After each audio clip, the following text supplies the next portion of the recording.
وَاعْتَصِمُوا بِحَبْلِ اللَّهِ جَمِيعًا وَلَا تَفَرَّقُوا۔ اب چونکہ تمہیں فرد سے آگے بڑھ کر ایک امت بننا ہے، دنیا میں انقلاب برپا کرنے کے لیے، اللہ کے دین کا بول بالا کرنے کے لیے، اللہ کے دین کو غالب کرنے کے لیے تمہیں تو فوج بننا ہے، خدائی فوجدار بننا ہے، لہذا تمہیں جڑنا ہوگا نا۔ تمہیں جوڑنے والی شے کون سی ہوگی؟ میں نے کہا تھا نا، فصیل کی مضبوطی کا دار و مدار دو چیزوں پر ہے، اینٹیں پکی ہو، افراد جو ہیں ان میں تقوی آ گیا، فرما برداری آ گئی، اینٹ پکی ہو گئی دینی اعتبار سے۔ اب ان کو جوڑنے والی شے کیا ہے؟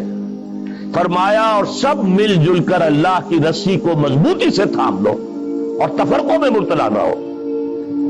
وَاعْتَصِمُوا بِحَبْلِ اللَّهِ، حبل اللہ اللہ کی رسی، مل جل کر جمیعاً، وَاعْتَصِمُوا بِحَبْلِ اللَّهِ جَمِيعًا وَلَا تَفَرَّقُوا، تفرقے میں مبتلا نہ ہو۔ تفرقہ ہوگا تمہاری قوت ختم ہو جائے گی۔